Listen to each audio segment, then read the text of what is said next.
Hi, I'm Dr. Stan Steindl, and welcome back to Compassion in a T-shirt, where we dive into the science and practice of compassion in all its many forms and functions. Today, I'm honoured to be joined by Professor Bill Miller, Emeritus Distinguished Professor of Psychology and Psychiatry at the University of New Mexico, and co-founder of Motivational Interviewing. He's been a prolific researcher and writer with many books and hundreds of research publications, with no small number of these being groundbreaking contributions to the fields of psychology, addictions, psychotherapy, and helping people change and grow. He's played a massive role in my professional life, and I'm eternally grateful for all that he's done and passed on to the rest of us. In this conversation, we'll be exploring his remarkable new book, 8 Ways to Hope, Charting a Path Through Uncertain Times. We'll delve into the book's powerful insights on what hope is, the many facets of hope, and how hope can transform our lives. And we'll finish with a discussion on compassion, what it is, and the role it plays in Professor Miller's work. This is a conversation you won't want to miss. And so I bring you Professor Bill Miller.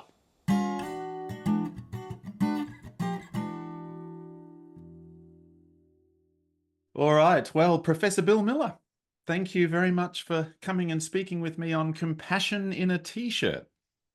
Hello, Stan. It's very exciting to get to talk to you, and mainly I'm keen to talk about your new book, which is 8 Ways to Hope, Charting a Path Through Uncertain Times. But before we get to that, I feel a little bit like a little kid coming to sort of say, "Look what I found." But I just wanted to show you that this book here, my copy. Oh, Yes, that's our very first book. that's your And first book.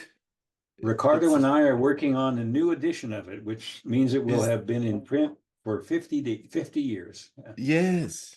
Mhm. That'll be the third edition, won't it? If you're It depends how you count, but it would actually be a fourth, I think.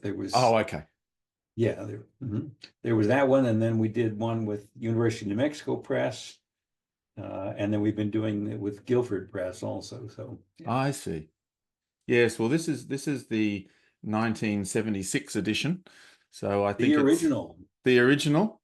And it was given to me by my sort of one of my important mentors, clinical supervisors from early on, Roger Dooley. He says, "Stan, I hope you will enjoy reading this book written by one of your/our heroes." So from Roger. So there you go. It's a prized possession.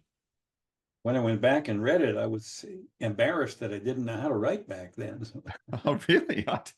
I didn't feel that at all reading it, but Well, I'm glad. Good. Yes. yeah, I was like, oh, really? Wow. Okay. yeah. Well, I mean, you must have been kind of, I guess, 30-ish, would it have been, or something like that when you wrote it? Yeah, less actually. I was a graduate student.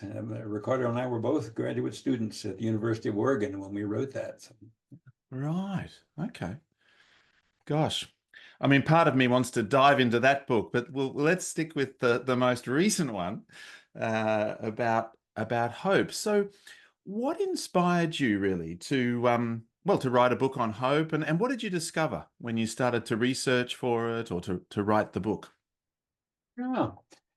I was talking to an editor at Guilford, and she said, given all the things that are happening in the world, we need a book on hope. Hmm. Could you write one? And I said, well, I don't really know. I don't want to just write another book that says hope is a good thing, but let me start reading. And so I read broadly and tried to find all the research I could find on hope, and there's a lot of it now. And books and articles and just all kinds of things. And the thing that struck me and what made me think, I may have something new to say here, is that hope is not monolithic. It's not just a single phenomenon, but there are all these interesting variations on it in human experience. And they they have commonality, these varieties. I mean, they're all about anticipating a better future, and yet they're also quite different to each other. So that was what made me say, okay, let me work on it. And so I did for 2 years, and really enjoyed researching it, and the process of writing it too. Did you find that researching it kind of buoyed your own sense of hope? I mean, was there a kind of a little side effect, a positive side effect like that? Well, I call myself a pathological optimist, Okay. including in the book, you know. So it's just kind of my natural bent to look on the brighter, more hopeful side of things.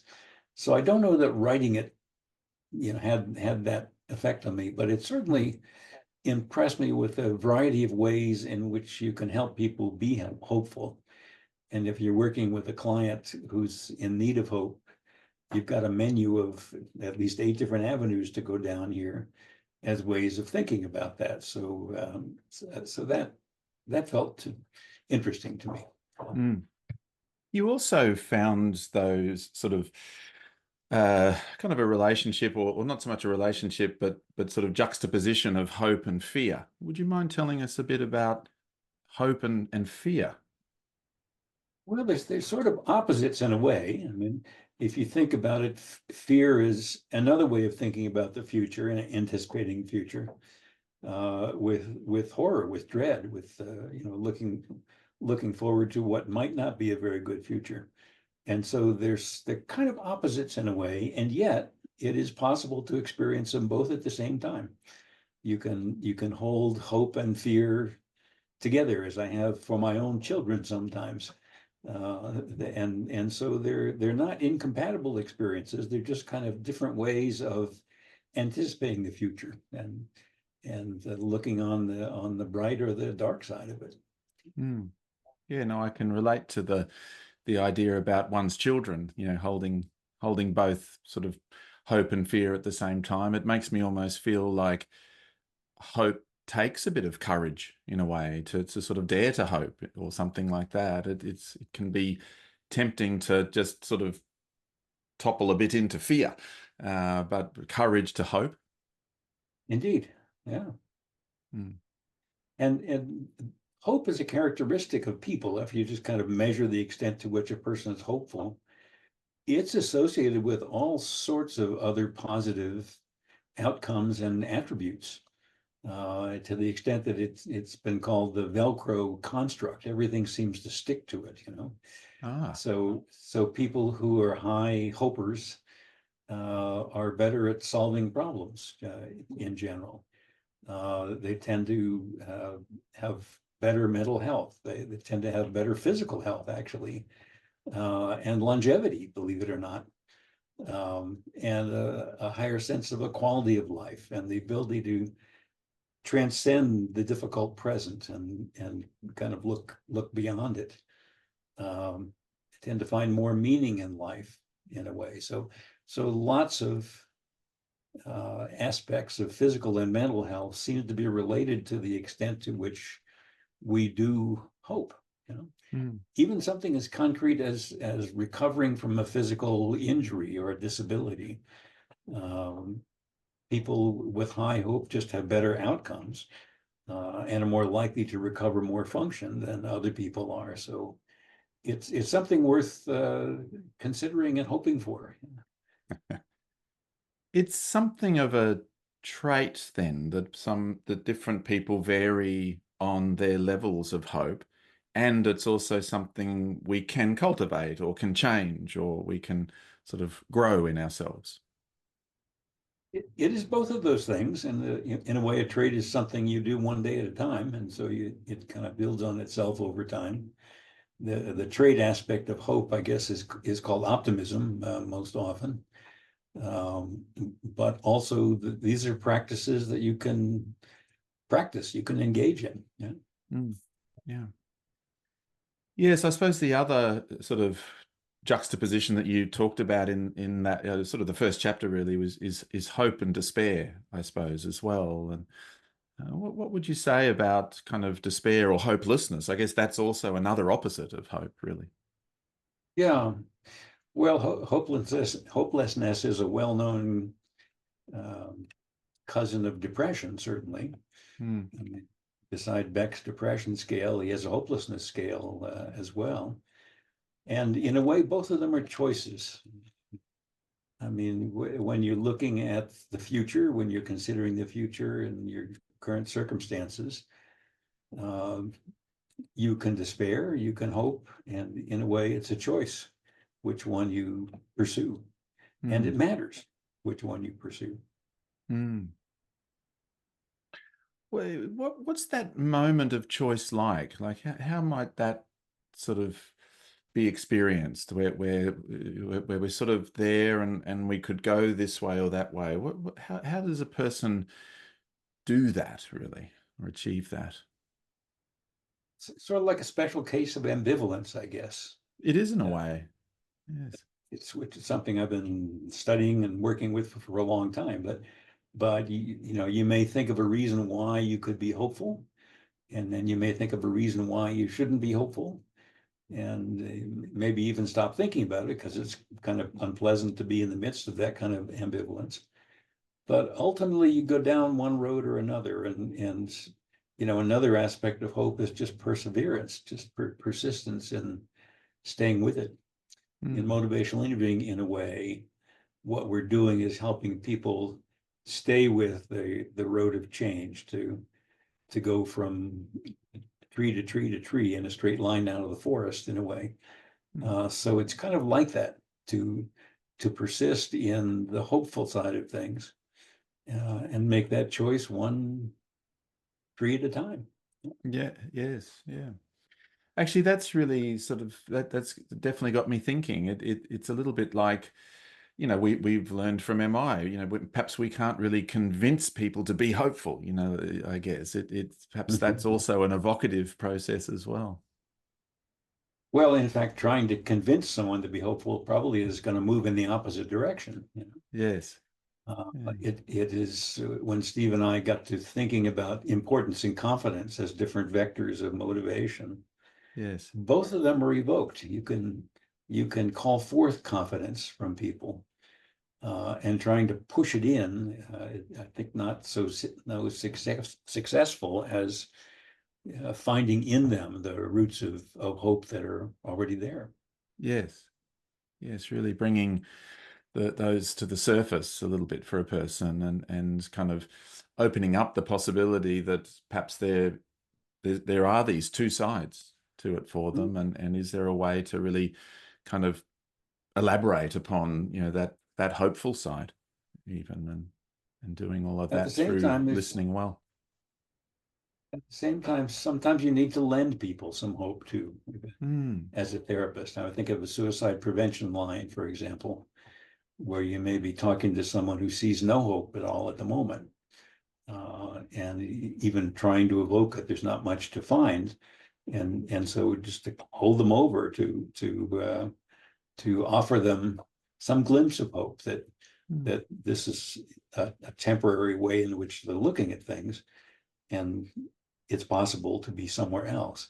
Mm. So there's that aspect too. There's that aspect as well. And that reminds me of things like confidence statements in MI, where we might lend confidence to a person or sort of express a belief in them that they can then perhaps, sort of start to believe in themselves, I guess. So yeah, Yeah, perhaps a similar thing to that. well, in a way, it's a form of hope. Yeah. Yes. Yeah.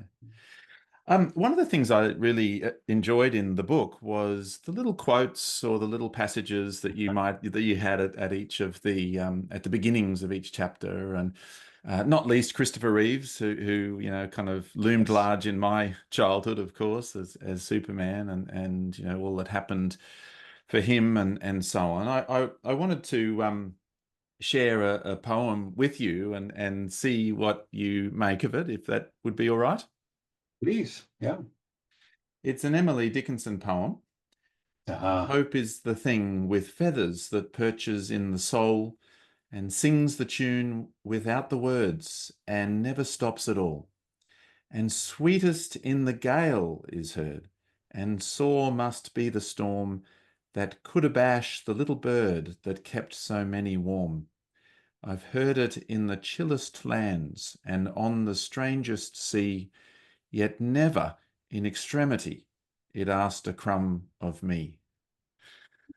What do you make of that little poem?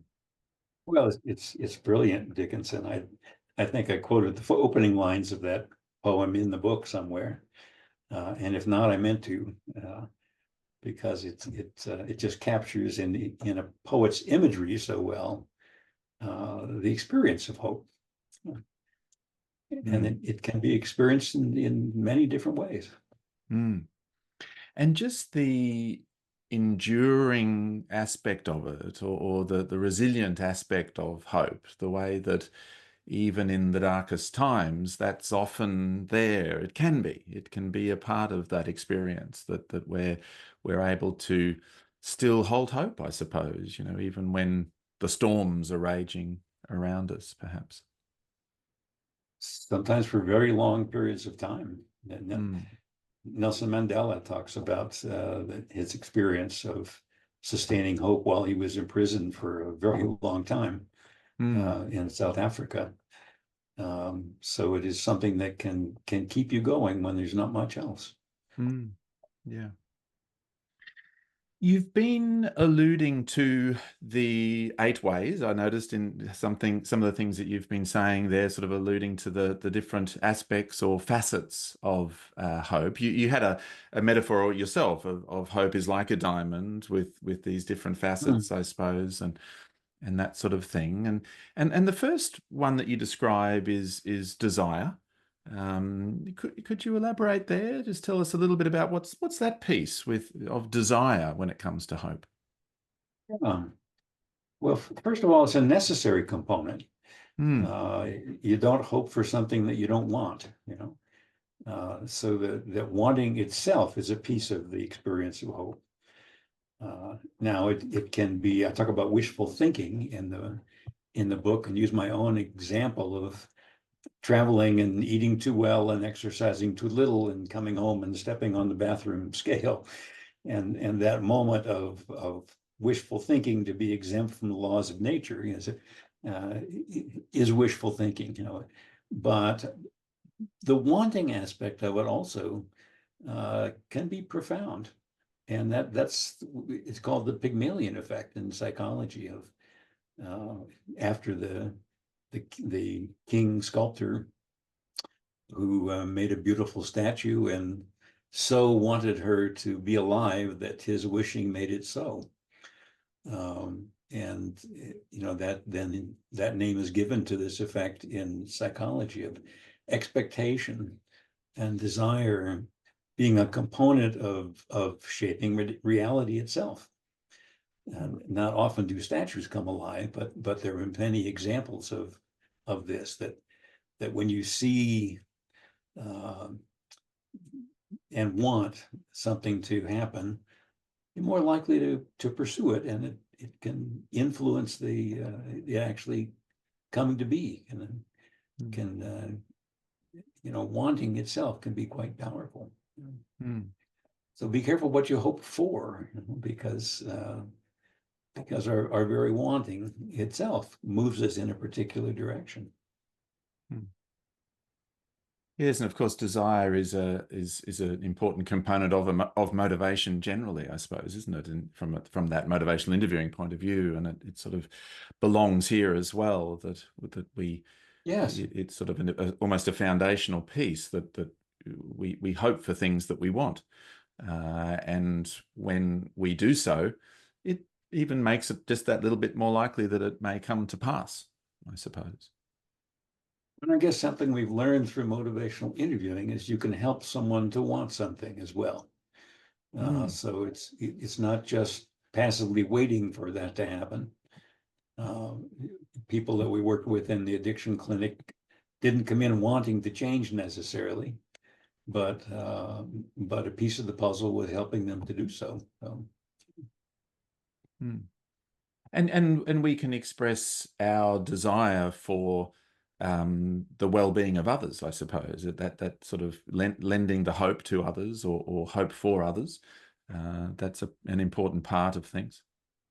We do that routinely in language. Like, I hope you have a great trip, I hope you feel better tomorrow, so it's expressing that desire for someone else's well-being. Yeah. There's desire, and then you start to talk about probability. I think that we might have this wish or this want or this desire for the things we hope for, and then there's this aspect of probability. So what's that piece about? Well, it's how likely is it? It's kind of realistic hope, if you will, or the idea of false hope comes from this way of thinking about hope. I see. I want to see the data. I want to know what my chances are. If you're diagnosed with a terminal illness, you want to know what are my chances of surviving this, or how long am I expected to survive? So you get interested in the data, and the data are one piece of hope. I mean, just how likely is it that this is going to happen? So that wanting something or wishing for something where the probability is very low is what's called false hope. And yet, in a way, there's no such thing as false hope, because hope keeps us going, and hope sometimes leads us to very unlikely outcomes that we wished for and wanted. So it's not an absolute, Low probability doesn't mean it's not going to happen. And in fact, if you have a terminal illness and there's a surgery that has a 5% success rate, that you have a 5% chance of this surgery saving your life, do you want it? Would you go for it? We buy lottery tickets where the odds of winning significant money are just unbelievably small, and yet we buy lottery tickets, and so even a small probability is enough for us to say, yeah, I'll give it a shot. I'm going to try it. But it's one thing you want to know, when I say in the book I was diagnosed with prostate cancer 14 years ago, I guess. And I went right to the medical library to say, okay, what really helps here? Where do I have my best chances? What's an effective treatment here? And made my decisions in part based on the clinical trials that were there, that essentially said, yeah, if you're under 65, the surgery is a good idea. If you're over 65, probably something else will kill you first, but it's still probabilities. And let's watch and wait and see how fast it grows is not my style. So, but I definitely wanted to know the probabilities and use that as part of my decision making. And part of your hopefulness, by the sounds of it, that just made things feel more hopeful. It sort of helps to energize. It helps to create a sense of where I'm heading. Waiting and seeing didn't feel like that was going to sort of add to that feeling. And we choose sources of information also that offer hope, I think, with the internet and with all the options we have on broadcast television. People tend to migrate to programs that tell them what they would like to hear, and so I think we just naturally tend to look for things that give us hope and maybe ignore the things that don't look quite so hopeful. So inspired by your book, I recently had a big discussion with someone that I'm working with at my practice, and I noticed that there was, and maybe it's the false hope kind of notion, but I noticed almost like fears arising in the person, fear of hope, sort of fear of false hope, maybe fear of hopes being dashed. I'm not sure. What have you noticed about people kind of having certain fears or blocks to the idea of hope? Well, how okay are you with the possibility of disappointment, I guess? If you're someone who really, really doesn't want to be disappointed, you set your hopes very low. And then you're unlikely to be disappointed. But doing that also makes it less likely that you will have a good outcome. Low expectations tend to be associated with lower outcomes, both your own and someone else's expectations for you as well. So that's part of the Pygmalion effect too, that your caregiver's expectations matter. Yes, it's a sort of a fear of the disappointment and perhaps the despair that might follow or something like that. But the sting in the tail is that it sort of feeds into the system and makes that more likely as well. And is there a way to maintain hope even when the probabilities are small, because that aids in the outcomes perhaps for people? Yes, it does. You go on to talk about possibility as a sort of a separate thing. What's the difference there between probability and possibility? Well, you may see possibilities that from a probabilistic standpoint seem very, very unlikely. And I was talking about that with a surgery with a low success rate, or buying a lottery ticket or whatever. But seeing possibilities is another form of hope. It may be easiest to talk about it as seeing a possibility in other people, and that having, again, the Pygmalion effect of causing it to come true. I use the imagery of Don Quixote in the book of here's a man who's insane, the people around him say, and he meets a prostitute and sees her as a noble lady and treats her as a noble lady, which sometimes she's furious about, and sometimes it inspires her, but seeing her in that way, she begins to behave more in that way. And actually, at the end of the tale, the Man of La Mancha, at least, at the end of the tale, he has lost his hope, and she recovers it for him. So she has held it as a precious diamond that she can then offer back to him along the way. Also use the story of Helen Keller, and her teacher. Helen was the first student. Annie was the teacher's name. Was the first student she had right out of school.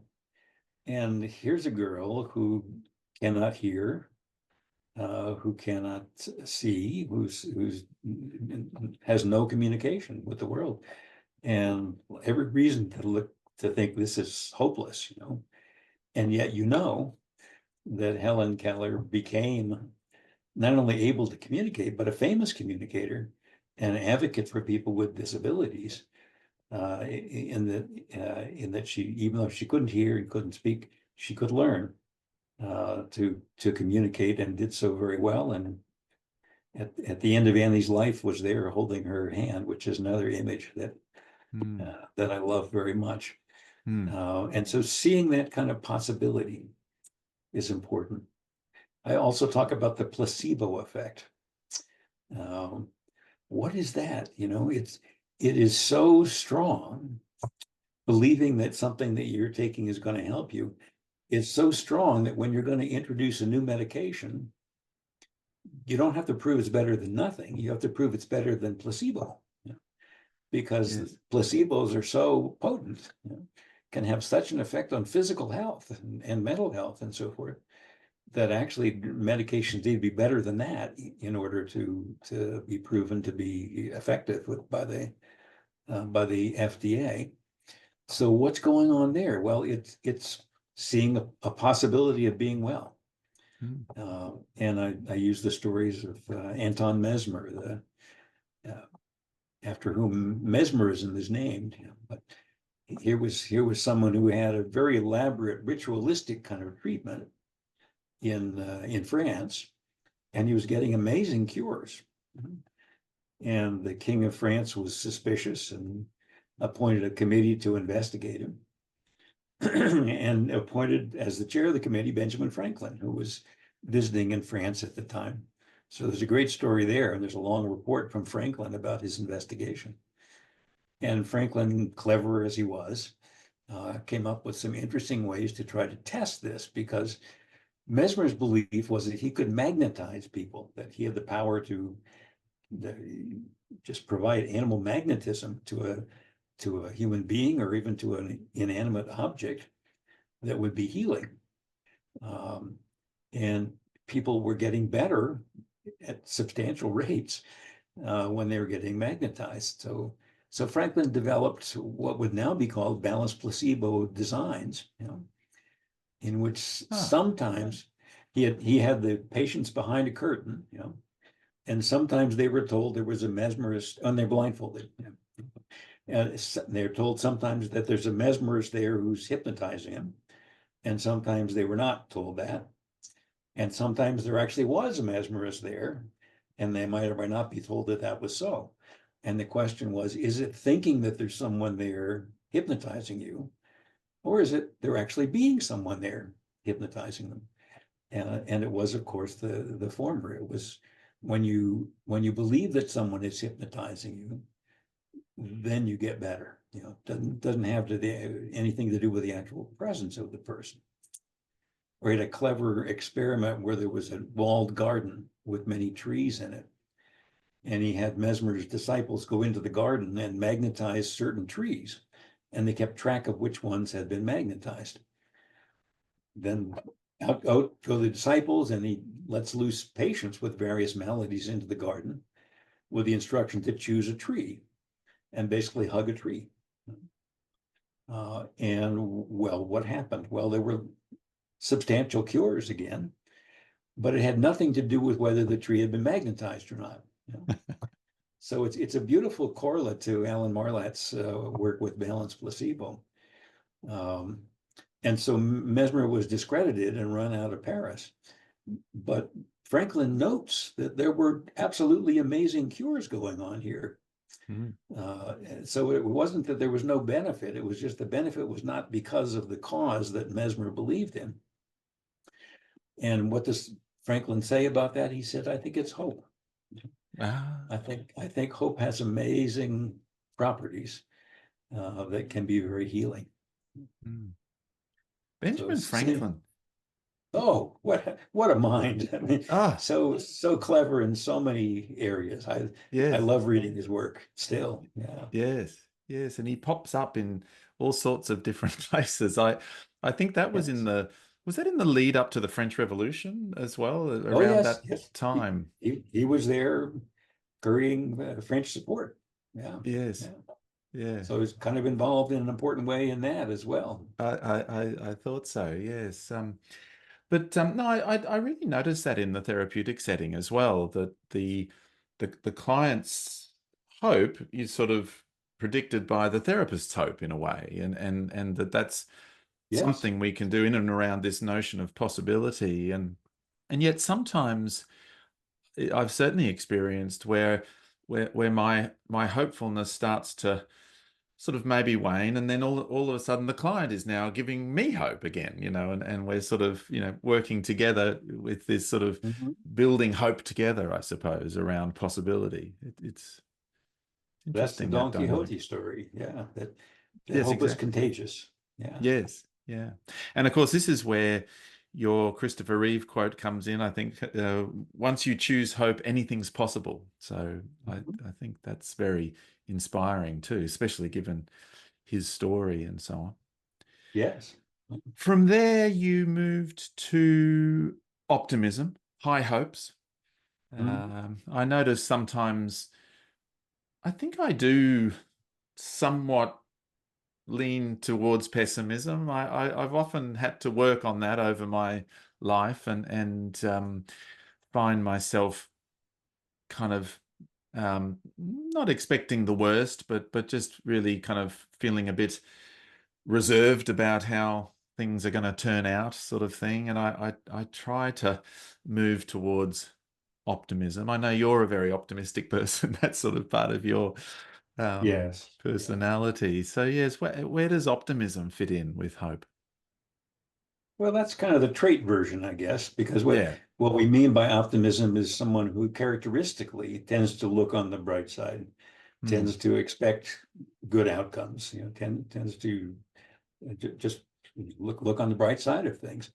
And that's associated with, as I said, all kinds of other positive outcomes, including longevity, including good physical health, including better mental health, and lower likelihood of substance abuse, and just all kinds of things. So, why exactly is that isn't necessarily clear. Is it causal?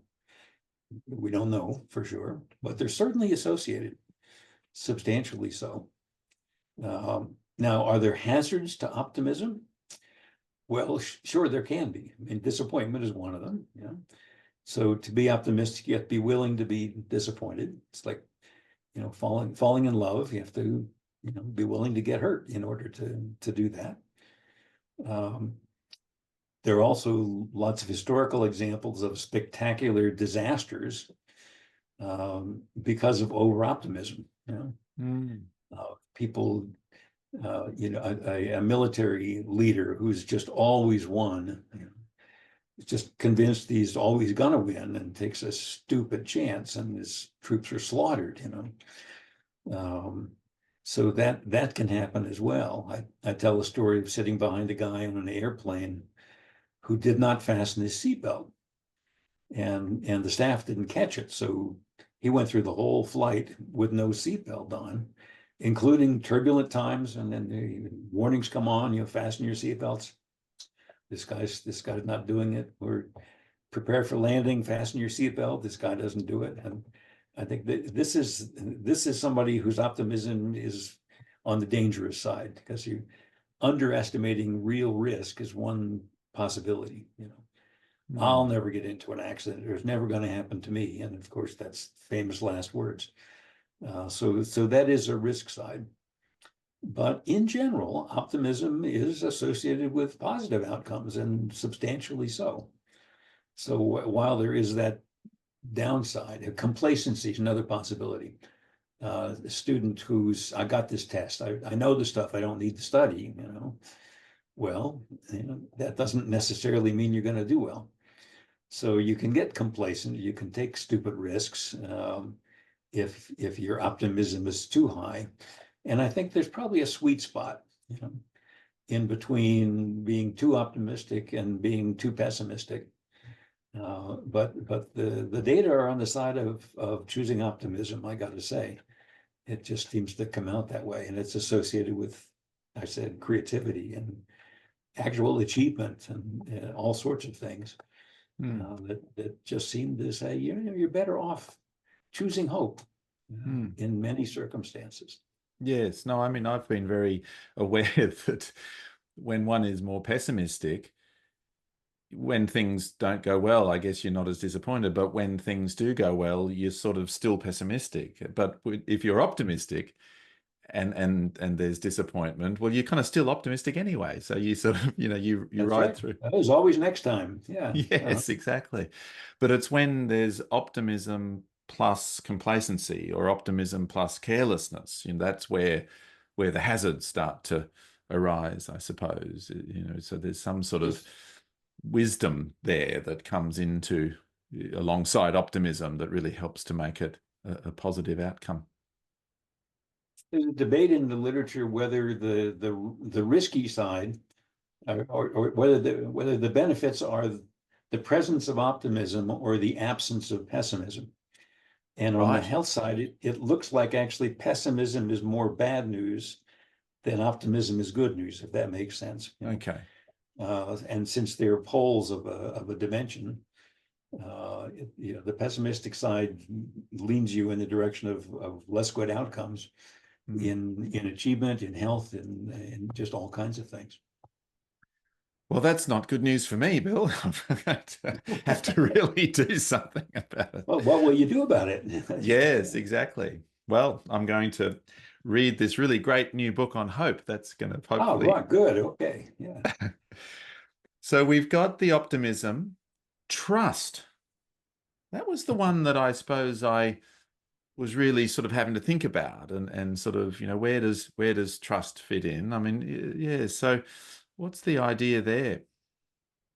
Yeah, is trust a form of hope? You know, Hmm. well, it's putting your hope in something or in someone, and so you're vesting your hope in a person you trust, or it can be in an object that you trust. You trust a rope that you're about to climb. You know, you trust a ladder or an elevator you're going to step into, and not everybody does, by the way. There are folks who will walk many flights of stairs rather than step into an elevator.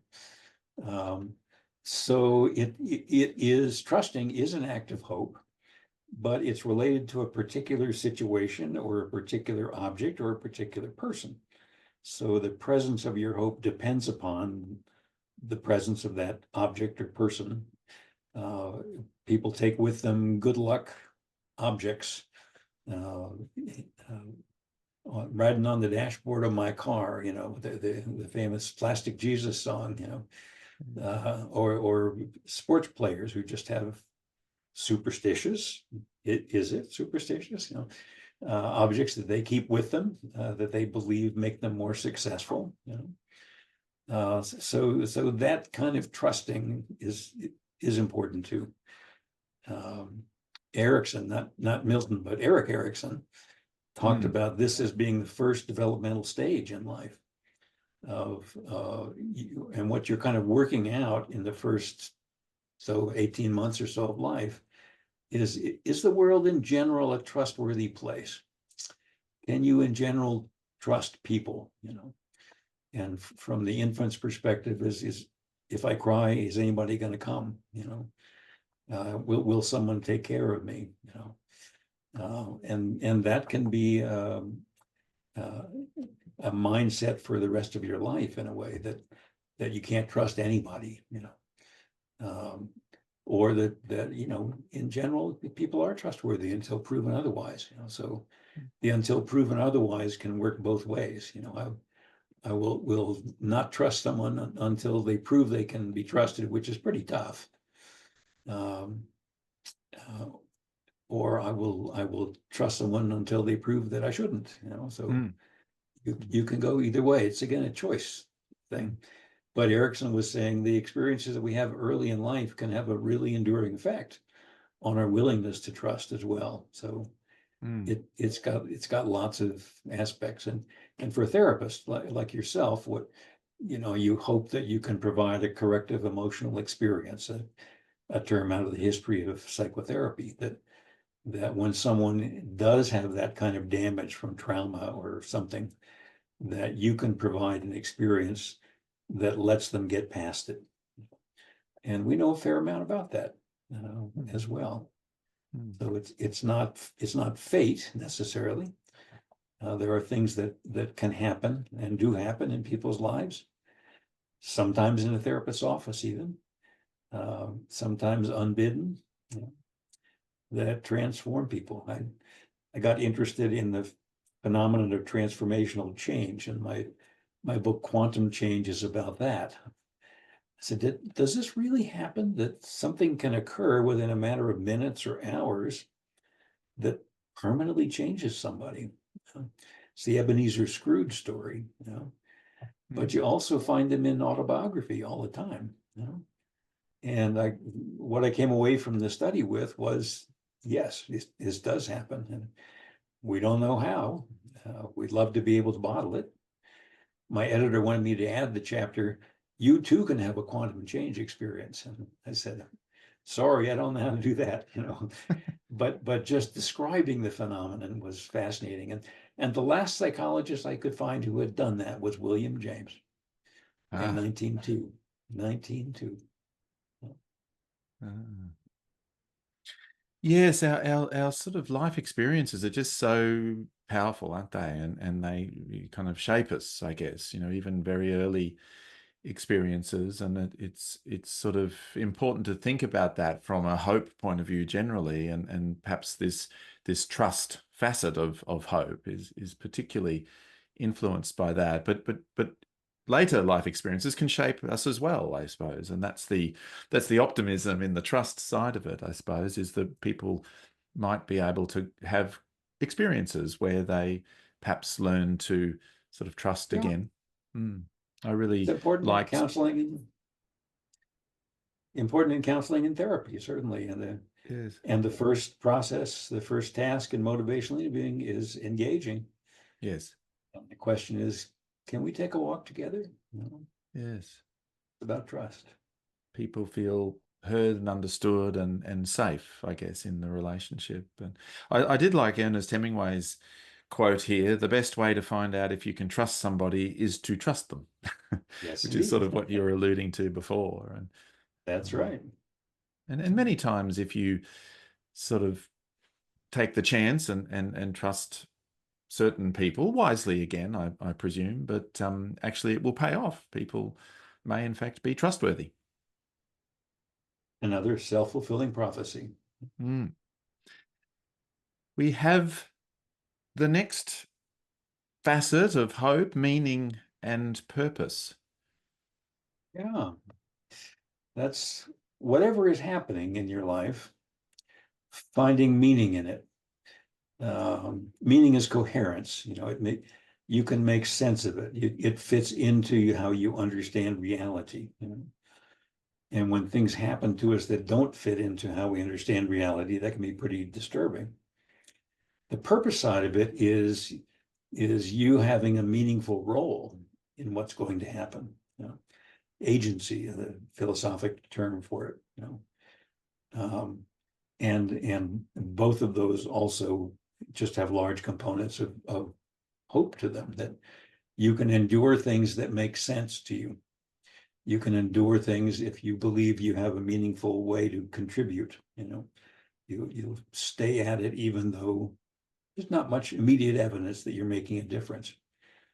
So yes, I think that one is a form of hope too. When I talk about prophetic hope with people like Gandhi, like Martin Luther King, who can see a purpose, can see meaning in the long run, and they may never see in their lifetime the benefit of that, and yet they live with hope.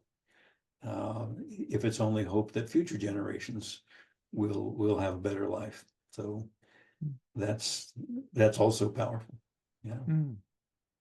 I was listening to a podcast recently about the future of AI, which everyone's obviously talking about at the moment, and the idea that AI eventually might cure all ills or take away all suffering, really, because problems will all be solved and so on.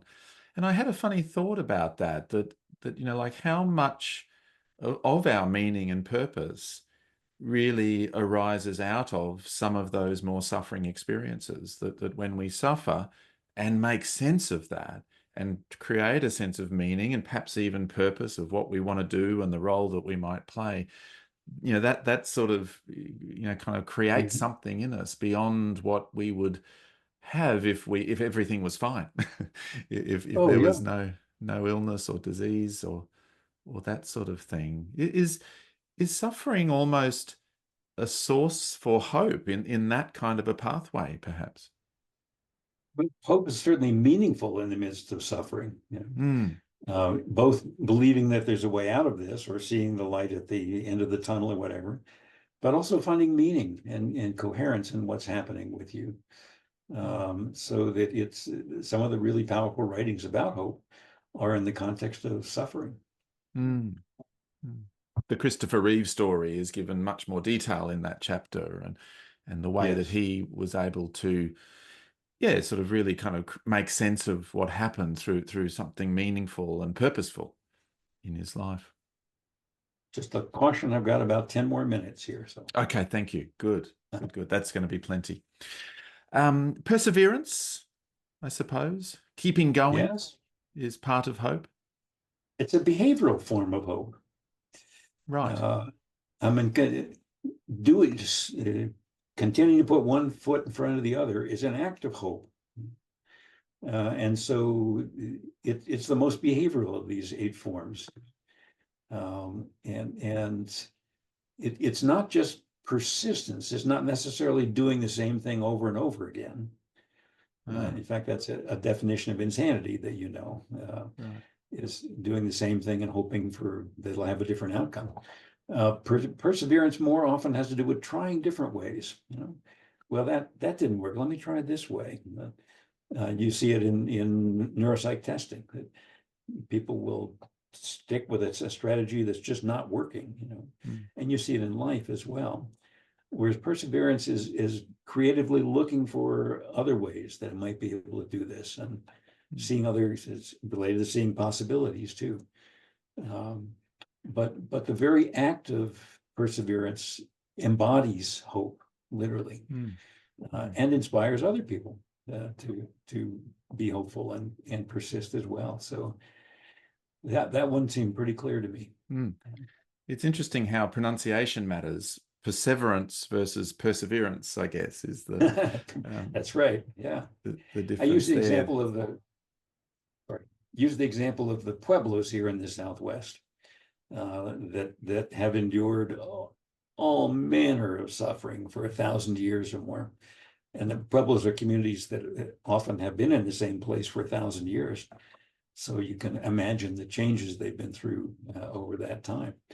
But there's a sense of we're still here.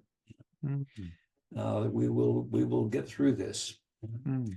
And the image that I use is the ritual dances that tourists go to see. Some of the pueblos at holiday times have these rather spectacular dances. And we don't get a lot of rain in the Southwest, but what happens when it rains? Because it can just open up and bucket down on you. Well, the tourists scatter, and the dancers continue. Yes, perseverance is also, it sounds like it kind of involves innovation in a way or something. It's about continuing to try and continuing to persevere, and with different strategies sometimes, trying different things, trying different ways to get there in a way. And that's sort of an innovative aspect to hope, perhaps. Yeah. The final chapter is hope. Well, not the final chapter, but the final facet, I suppose, is hope beyond hope. Or hope against hope, sometimes people say. Hope against hope. Hope continuing to hope when it seems hopeless, which is in a way a different kind of hope, certainly not probability. And it often has to do with seeing the long picture. Viktor Frankl, in his famous book on Man's Search for Meaning, tells a story of people in the concentration camps, and he survived several concentration camps. The rare ones who went around comforting people, who went around sharing their last piece of bread, just acting against the circumstances. Completely irrational in a way, and life-changing for Frankl. It's Martin Luther King seeing, I've been to the mountaintop and I've seen the promised land, and I may not get there with you, he said in his last speech, and he didn't, but we as a people will get there. So there's that prophetic vision again, that's the long view beyond the current circumstances. And it's a profound human experience that keeps people going when all other forms of hope are just gone. They just don't seem to be there. So it is, I use the horizon as an image there of just at least facing the horizon. You may not get there yourself, but that's the direction in which you're moving. That's where your eyes are. One of the things that really stood out for me in this chapter was, in terms of the horizon and kind of moving forward, you have a table of 12 dimensions of loving kindness, and of course that's one of your other books too, is loving kindness, and yeah. Top of the table is forward moving is compassionate, neutral is indifferent, reverse might be cruel, and I wanted to ask you a little bit about compassion, I suppose, too, in the perhaps in the context of hope, but also in the context of just your work on motivational interviewing. I definitely was influenced by that in the third edition of MI, where you Yes. introduced compassion into the spirit and so on, and it kind of begged the question for me, what is compassion? I wondered whether you could speak to that and yeah, sort of what is compassion? How does it fit with things like motivation or hope or those sorts of topics?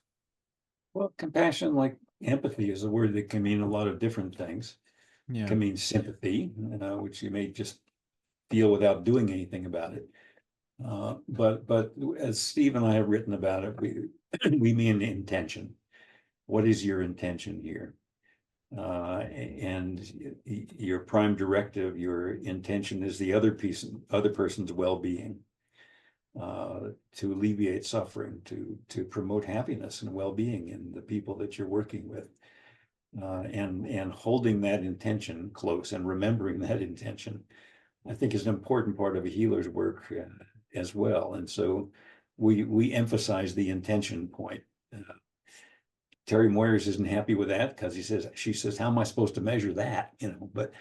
Uh, but nonetheless, that's what we mean by it, of intending to alleviate suffering, intending to help people move toward happiness, to move toward well-being, and actively doing that, not just passively sitting by and feeling for people, but doing something to alleviate pain, doing something with your life that helps other people to have better lives.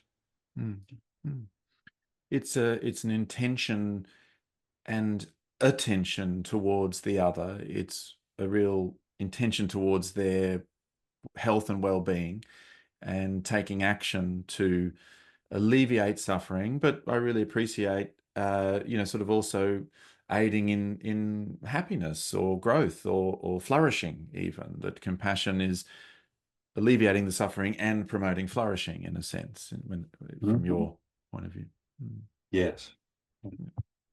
I did interview Terry as well, and that was one of the things she mentioned, was that she feels that compassion sometimes feels like a very high bar for people to sort of to reach, um, and of course, in some ways, compassion is just really about, may I be helpful, rather than harmful, to Yes. others and perhaps also to myself. Well, and first, do no harm. I mean, Yes, this is a compassionate way of being also. yes. Be sure that you're not doing harm. Mm, great. Well, thank you very much for coming and chatting with me. I have obviously been very influenced by your work over many years now, and appreciate all that you do. So yeah, Professor Bill Miller, thank you very much for being on Compassion in a T-shirt. Thank you. I close the book with this quote from Nelson Mandela: "May your choices reflect your hopes, not your fears." Perfect. Thank you very much. Thank you.